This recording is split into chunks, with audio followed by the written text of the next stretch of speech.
My name is Daphne Sterling. I'm 31 years old, and my boyfriend ended our wedding plans with a text message while I was in the middle of a meeting because his ex-girlfriend offered him a trip to Paris. No warning, no conversation, just a message that landed in my lap like it belonged to someone else's life. Up until that moment, everything had made sense. I work in commercial real estate development. Long hours, constant pressure, but predictable in the way systems are predictable. You put in the work, you get results. I like that. I like knowing where I stand. The condo we lived in is mine. I bought it 3 years ago before I ever met him. It's not flashy, but it's clean, structured, intentional. Everything in my life was built that way. Ethan wasn't. Ethan Cole is 29. He works in marketing. Fast-paced, social, always surrounded by people who care more about perception than substance. He fits into that world effortlessly.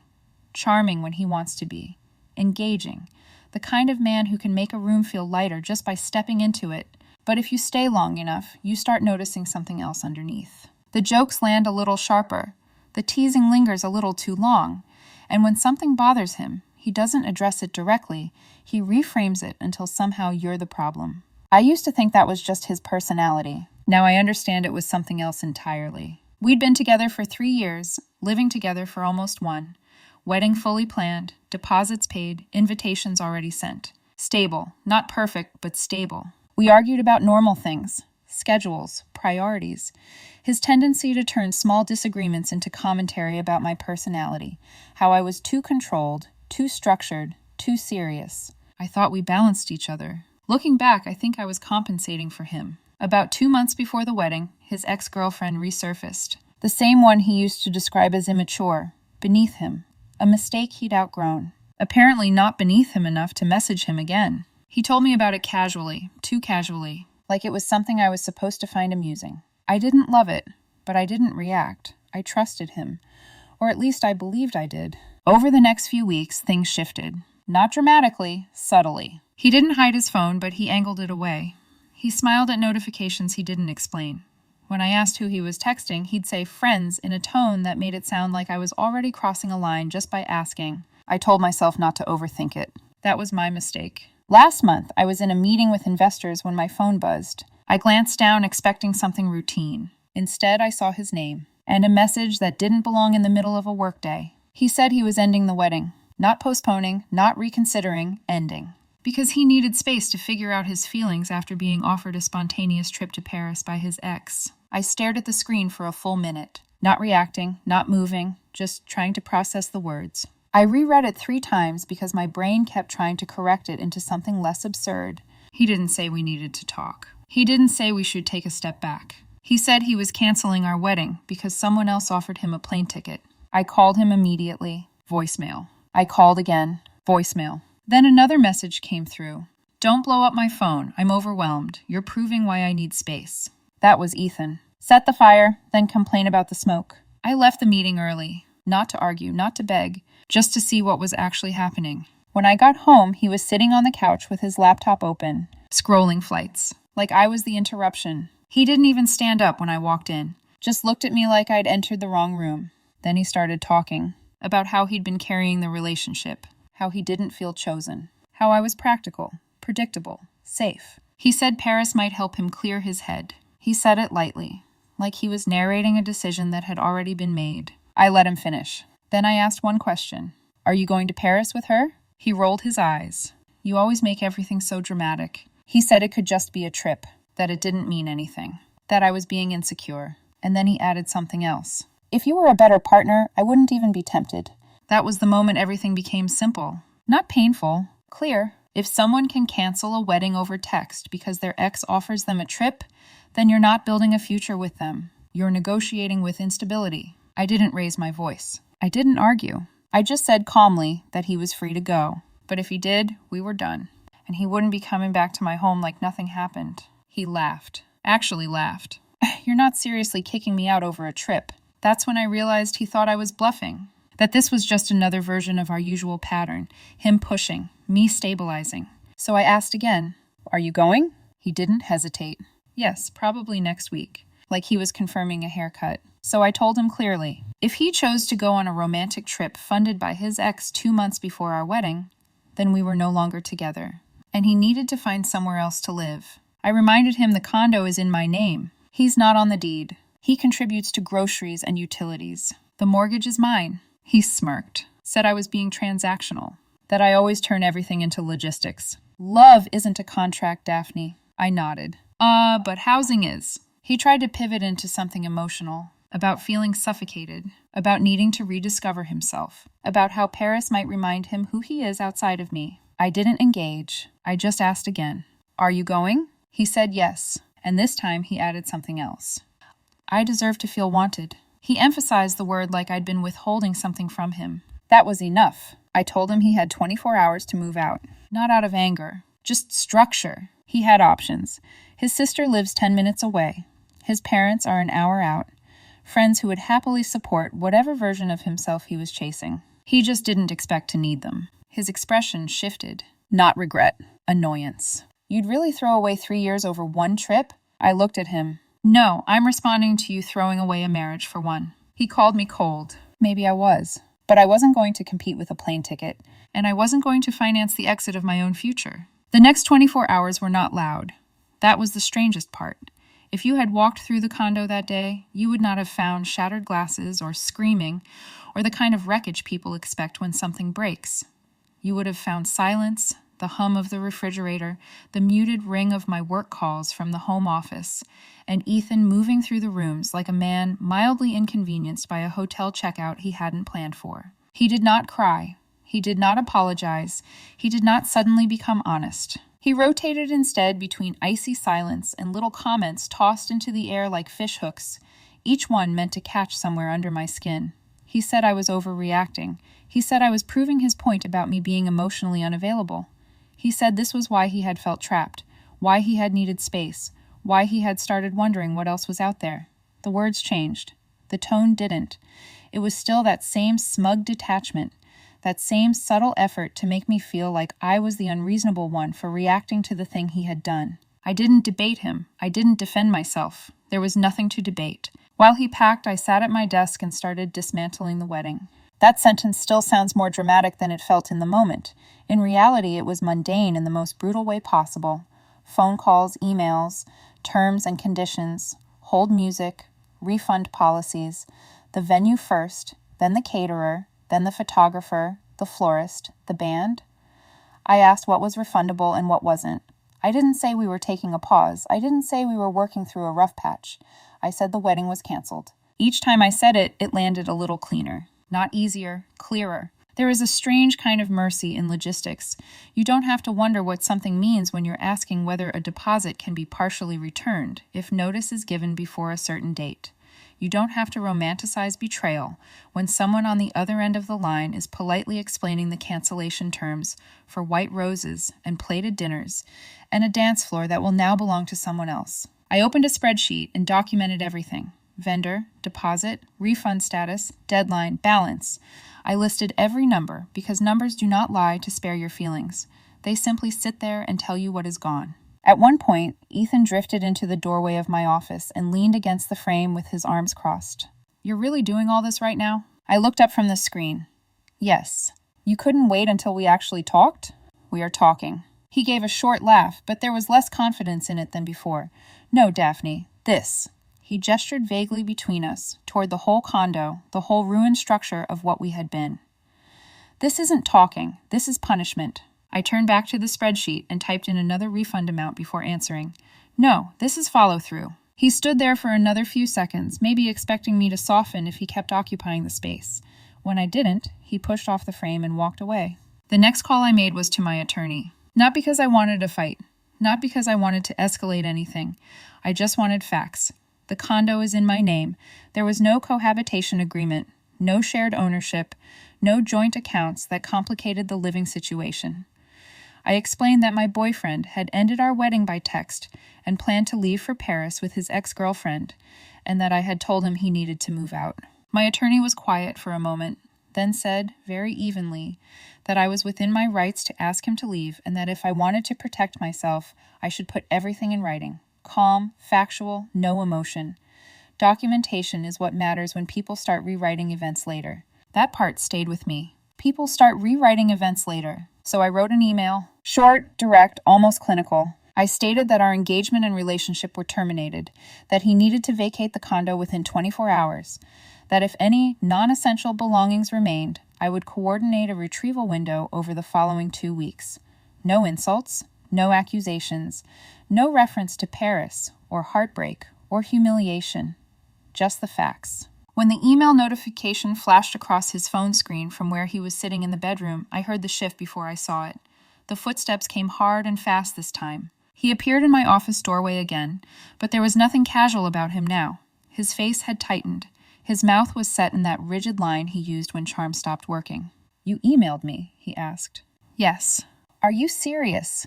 "Yes." "Oh, that is humiliating, Daphne." I met his eyes. "It's documentation." He stared at me like that answer itself was offensive.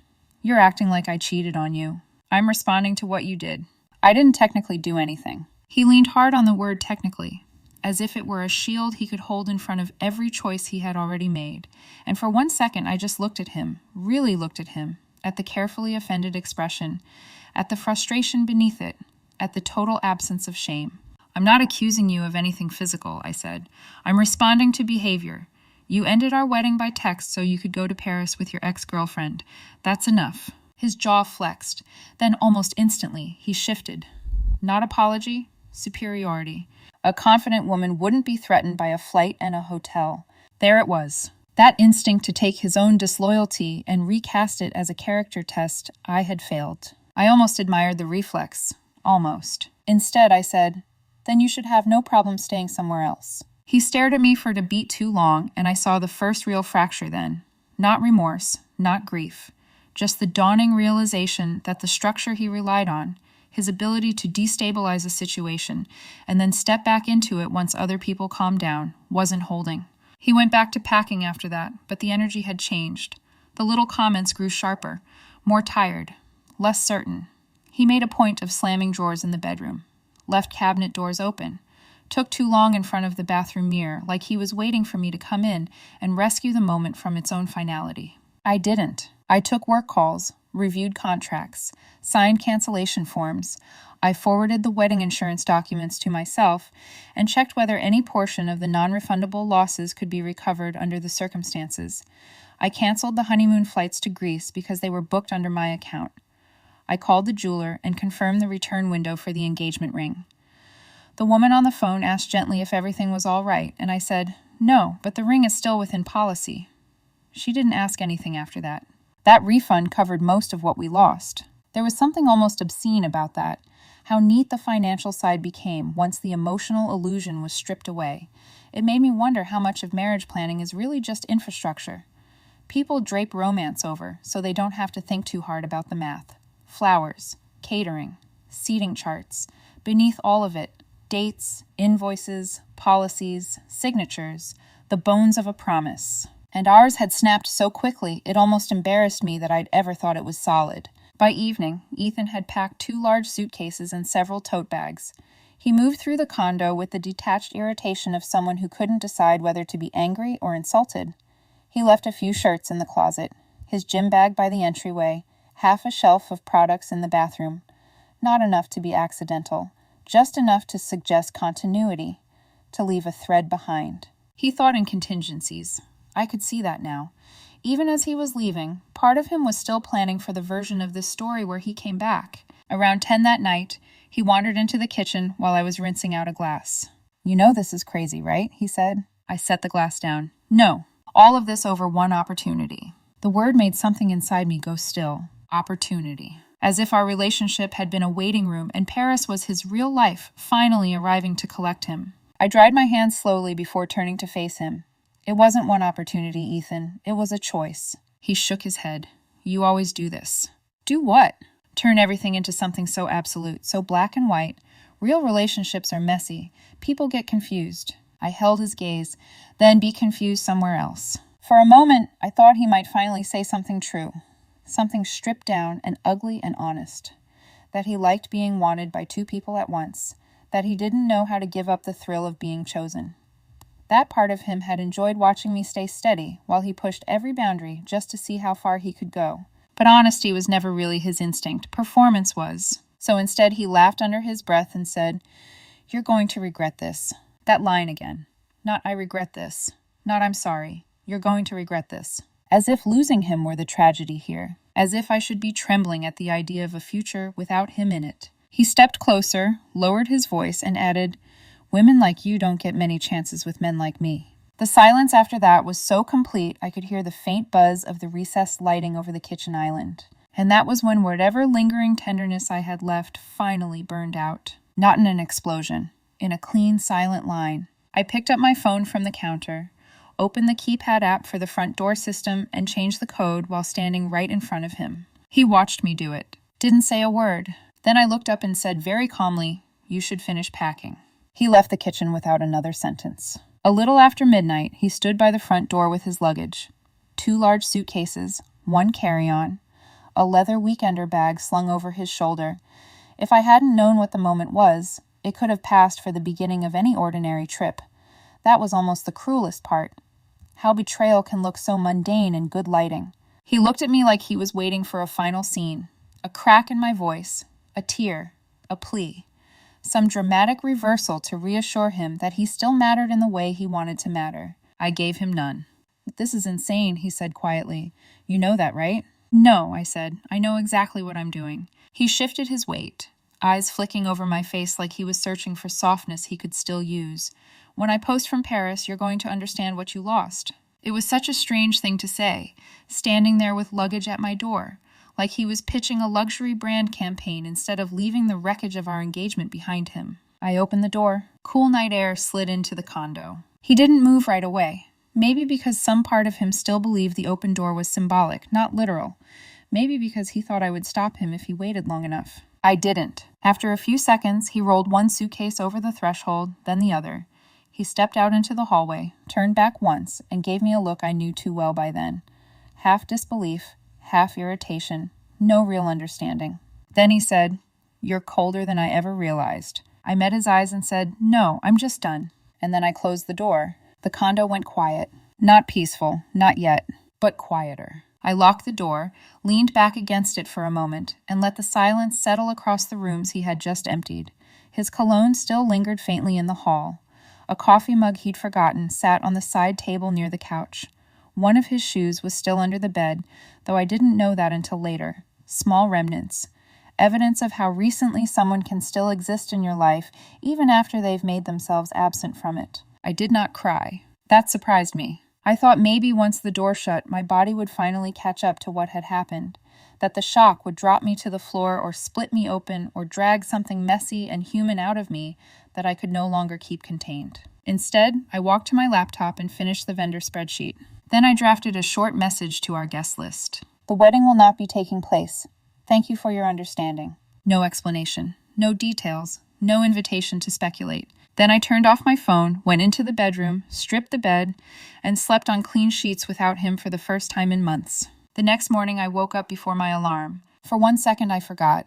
Then I saw the empty side of the room and remembered everything with such sharp clarity it felt like stepping barefoot onto broken glass. Still, my hands were steady. I got dressed, made coffee, opened the front door app, and confirmed the new code. Then I removed Ethan from the shared streaming accounts, our joint wholesale membership, the food delivery profile, the smart home access. Small things, administrative things. But clean lines matter when someone mistakes your boundaries for a delay. I forwarded his mail to his sister's address, boxed the few miscellaneous items he'd left in the kitchen, and set them in the hall closet. Then I sat at the counter with my coffee and looked at the sunlight coming through the windows of the condo I had worked so hard to buy before he ever entered my life. I remember thinking, with a kind of exhausted clarity, that heartbreak is one thing, but humiliation only lasts if you agree to stay in the room where it happened. By that afternoon, I had blocked his number, then Instagram, then Facebook, and LinkedIn too, because Ethan liked curating there almost as much as he liked curating everywhere else. I wasn't interested in front row seats to his experiment, and I wasn't going to let him keep access to me while he boarded a plane to test whether novelty felt better than loyalty. Blocking him didn't feel dramatic. It felt procedural. By the time his airport story went up, champagne flute in a lounge, captioned something smug about choosing yourself, I saw just enough through a mutual's repost to confirm what I already knew. He had gone. He had actually gone. And in that moment, something inside me shifted again. not into rage, into strategy. Because if Ethan wanted a journey, I was about to make sure he came back to a life that no longer had a space carved out for him. He came back 5 days later. I didn't know the exact flight time. I didn't track it. I didn't ask anyone to update me. But absence has a way of announcing its own return, especially when the person who created it realizes they can't step back into the space they left behind. I found out indirectly. My younger sister called me that evening, her voice carrying that careful curiosity people use when they're trying to gather information without sounding like they're prying. "Hey, is everything okay with you and Ethan?" I leaned back in my chair, staring at the city through the window of my office. "Why?" There was a pause. "He's been messaging people, saying he can't reach you, that you blocked him. He said you're overreacting." I let out a quiet breath, not quite a laugh, not quite anything else. "That sounds like him." "So?" She pressed gently. "So nothing," I said. "There's nothing to explain." That told me everything I needed to know. He expected me to be waiting. He expected that whatever he had done would exist in a kind of suspended state, paused until he returned to decide how things would continue. He expected access. About an hour later, there was a knock on my door. Not frantic, not desperate. Controlled. Measured. Like someone who still believed they were walking back into something that belonged to them. I didn't open it immediately. I pulled up the camera feed on my phone and looked first. Ethan stood there with one suitcase and his carry-on. No champagne, no Paris glow, no softness. Just irritation. I opened the door halfway, stepped outside, and closed it behind me before he could move forward. His eyes flicked briefly to the door, then back to me, like he was recalibrating something that didn't match his expectations. "Oh, you blocked me?" he said, not even bothering with hello. "Yes." "That's childish, Daphne." "Is it?" "Normal adults talk things through." I let him finish. He kept going. "I went to clear my head. That's all this was. And you escalated everything. You canceled everything without even waiting for me to come back." His tone was sharp, but there was something underneath it now that hadn't been there before. Uncertainty. I waited until he ran out of words. Then I said very calmly, "There's nothing to talk through." His jaw tightened. "Of course there is." "No," I said, "there isn't." I held his gaze so he couldn't pretend I was saying something else. "The wedding is canceled. The ring has been returned. The honeymoon was refunded. The vendors have been notified. The guests have been informed." For a second, he didn't react. Then something in his expression shifted. Not dramatically, just enough. "What do you mean the ring was returned?" he asked. "It was within the policy window," I said. "The refund's already processed." That was the first real crack. It showed in the way his posture changed, the way his shoulders dropped half an inch, like something invisible had been taken from him that he hadn't realized he was still holding on to. "You were supposed to wait," he said, quieter now. "I thought we would talk when I got back." The word talk landed differently this time, less like a command, more like a request. "I'm not something you pause and come back to," I said. That's not what I was doing." "Then what were you doing?" He exhaled sharply, running a hand through his hair. I needed space to figure things out. "With her?" "It wasn't like that." I didn't respond. He filled the silence. "We didn't—" He hesitated, then pushed forward. "We didn't sleep together." I tilted my head slightly. "That's what you think matters?" "It does matter," he said quickly. "It means I didn't cross a line. You ended our wedding over text to go to Paris with someone you used to be in love with." He opened his mouth, closed it, then tried again. "It was just dinners, walking around, talking. I needed clarity." There it was. Clarity. As if what he had done was research. As if our relationship had been a draft he was allowed to revise after gathering new information. I nodded slowly. "And what did you learn?" He stepped closer, lowering his voice instinctively, like proximity would make his words more convincing. "I learned that she's not who I thought she was," he said. "She's still immature, still self-centered. It wasn't what I expected." I watched him carefully. "And me?" He hesitated again, then said, "You're stable, you're reliable." The words landed between us with a hollow sound. Reliable. Like I was a backup plan with good credit. I held his gaze. "Reliable isn't something you compare." "I wasn't comparing." "You were." His expression tightened. "That's not fair." "Isn't it?" He ran a hand over his face, frustration starting to leak through the edges of his composure. "Real relationships go through doubt, Daphne. People question things before big commitments. That's normal." "Then you should have questioned them, without canceling the wedding and getting on a plane with your ex." "I didn't think it would." He stopped himself, then corrected. "I didn't think you'd react like this."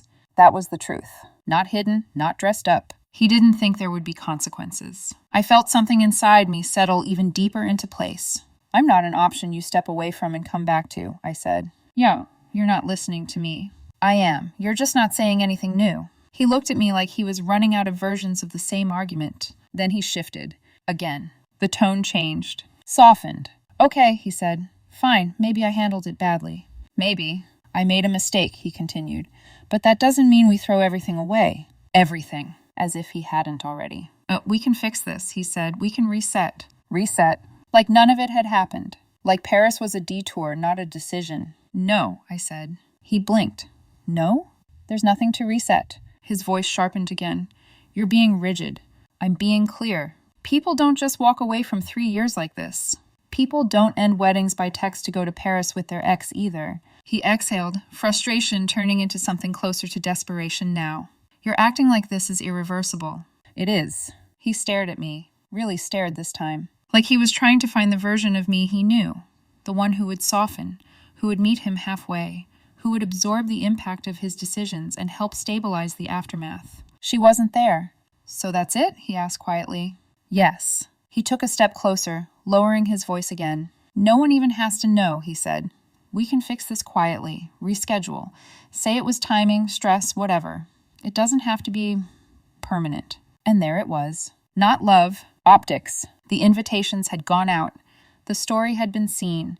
He didn't want to be the man who left his fiancé for an ex and came back empty-handed. He wanted to edit the narrative. I shook my head slowly. I already told everyone. His face went still. What? The wedding's been canceled. Guests have been notified. For a second, he didn't speak. Then, very quietly, You didn't have to do that. Yes, I did. No, you didn't, he snapped. You could have waited. For what? For me to come back and fix it. I held his gaze. You already made your decision when you got on that plane. Silence stretched between us. Thick. Final. I reached for the door behind me and opened it. This conversation is over, I said. He didn't move. You're seriously not even going to try? He asked.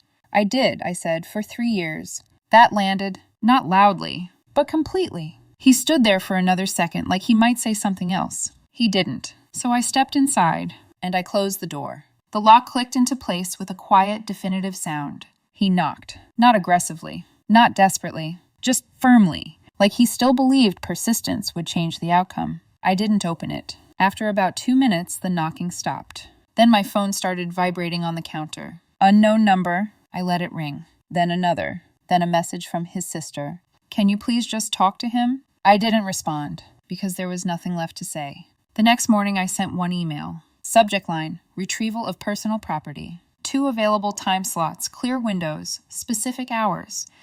I stated that I would be present, that he could collect anything remaining, and that after that, whatever was left would be boxed and placed in storage at his expense. No commentary, no emotion. Just procedure. He replied within 15 minutes. That alone told me how closely he was watching. The tone was different this time. The edges were gone, no sharpness, no superiority, just urgency, trying to stay controlled. He said I was being extreme, that we needed closure, that he felt blindsided by how final everything was.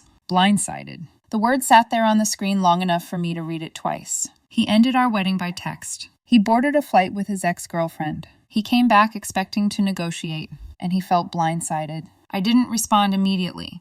I waited until the next day, then confirmed the first time slot. Nothing else. When he showed up, he didn't knock the way he had before. No controlled rhythm, no expectation in it. Just one short, quiet tap. I opened the door. This time I didn't step outside. I let him stand in the entryway. He walked in slowly, like the space had already started to reject him. And in a way, it had. The air felt different, cleaner, not lighter, just settled. He looked around the condo like it belonged to someone else now. Maybe it did. He didn't try to start a conversation. Didn't launch into explanations or arguments or reframe narratives. He just moved through the rooms quietly, collecting the last of his things. Clothes from the closet, shoes from under the bed, the gym bag he'd forgotten near the door. In the bathroom, he paused longer than necessary, staring at the shelf where his things had been. There was a faint outline where his products used to sit, like a shadow of routine. I stayed in the living room, not watching, not avoiding, just present. At one point, he walked into the kitchen and stopped. His hand rested briefly on the back of one of the chairs, like he was grounding himself in something familiar. I didn't think you'd actually let me go, he said. It was the most honest sentence he'd spoken since this started. I looked at him. I'm not here to hold someone who wants to test alternatives. He nodded.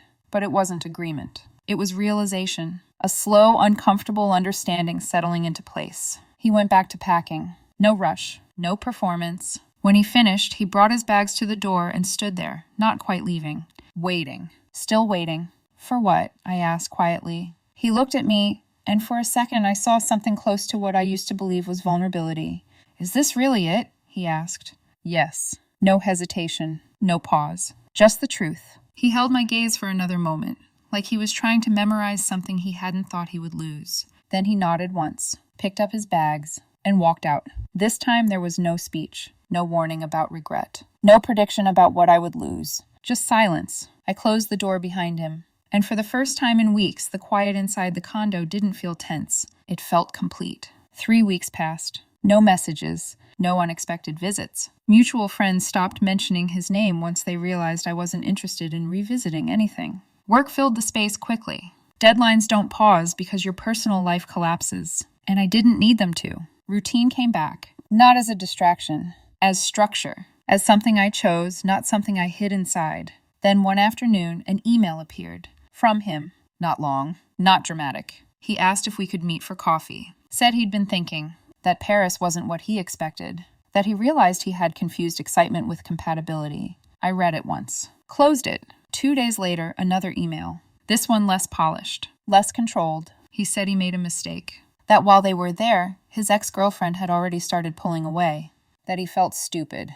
That he missed our routines. Grocery runs. Sunday mornings. The predictability he used to call boring. He said he would do anything to fix it. Anything. I didn't respond. Not because I was trying to punish him, because there was nothing to discuss. A week later, one final message. Shorter. Less certain. He said he hoped I would reconsider. That people make mistakes before big commitments. That throwing everything away over one lapse seemed extreme. I stared at that line for a long time, then I closed the email. Because from where I stood, nothing had been thrown away impulsively. He made a decision when he ended our wedding by text and boarded a plane with someone he once loved. I made mine when I refused to stand still and wait to be compared.